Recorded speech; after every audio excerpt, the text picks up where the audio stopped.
Hey, welcome back to A Deal's a Deal. We're going to take you back to the beginning, really.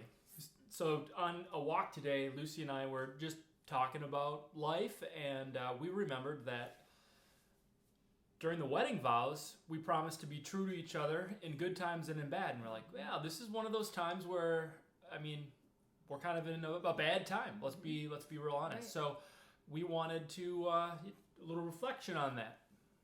So, how to keep your marriage intentional and the love alive when you're stuck together.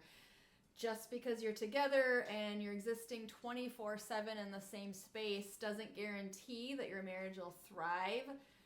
We want to get through this really well together and have our marriage be a priority. So, what are some ways we can make that happen? Yeah, absolutely. We brainstormed just a few. We're going to run through a few things that we're doing, things we want to do, hope to do.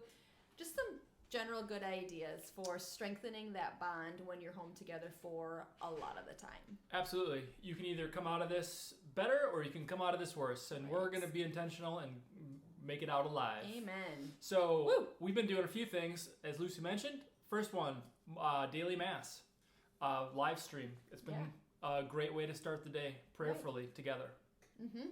We have also done some daily check-ins. So because we're existing in the same space, we're both working from home and doing a lot together. We've had to just check in with the other. What's your day going to look like today? How many meetings do you have? What kind of space are you going to need? That sort of thing. So we've just be intentional. Made sure that we are aware and understanding of all that the other is going to be going through in the course of a day. It's just kind of a courtesy that we're giving to one another. Being intentional about being courteous. Sure. And it's really fun to be able to follow up afterwards and say, hey, how did that meeting go? Yeah. And then hear about how the meeting went.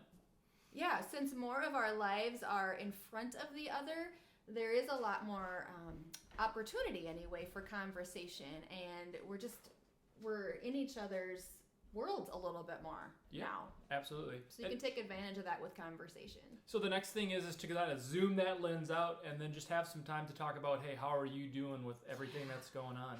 Yes. A little bit of time to decompress. And I found that I need to be quiet. Like after I ask that question, it's like, and just let Lucy talk. Yes. Otherwise, I'm like, are you doing okay?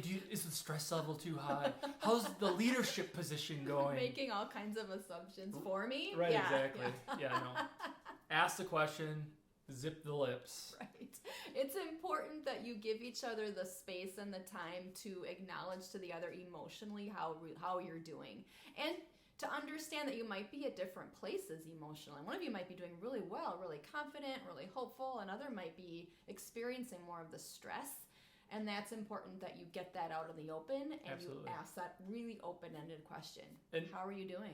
I just thought of this. So you definitely, as a husband, you don't want to jump in and start trying to fix whatever your wife has just talked about. So just, you're there to listen. And then, if you might ask, so do you want some ways of thinking through this? Or, you just asked her to talk. So just listen. Don't try to fix. Right. And read her nonverbal cues if she just wants a hug.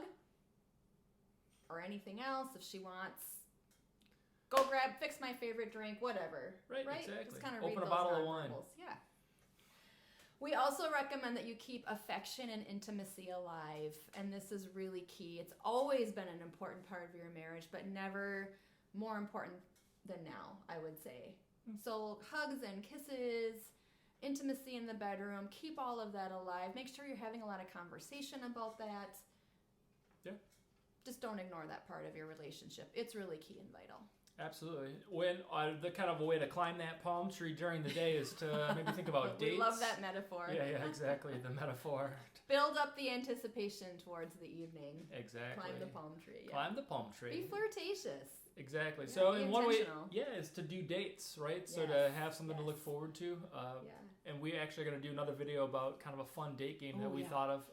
So you look forward to that in the future. Right. And I guess the last one is boundaries, right? So we just set Yes. some boundaries. Our kiddos were making some lunch, and we're like, hey, we're going to do this video. So get out of the kitchen. Exactly. And be quiet. We don't want you in the background noise. So you can do that with your kids as well. Put them in a space where you guys can just have some time to do this, to talk, Sure. to check in. Sure. Give some physical boundary. Mom and dad are going to be in this room over here talking. We're just going to connect for 15 minutes today. Yep. Something as simple as that can guarantee you're preserving your time together. And kids understand, and they can keep themselves busy with a lot of different things. They're pretty creative that way. Absolutely. The last thing I would say is be aware of spontaneity.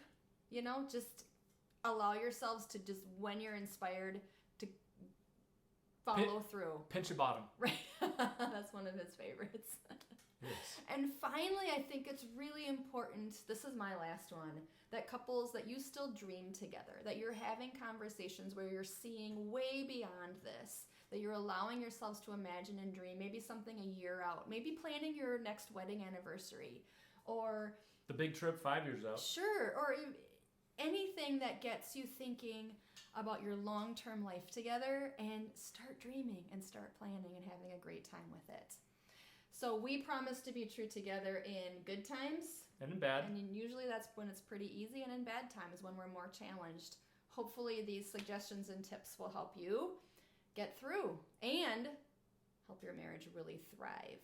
Absolutely. Make sure you're intentional. Intentionally subscribe to us. Yes. Intentionally give us a thumbs up. Yes. Or tell us how we can be better. Send us emails at benandlucysdeal.com. Please email us with any at gmail.com. At Gmail, yes, thank you.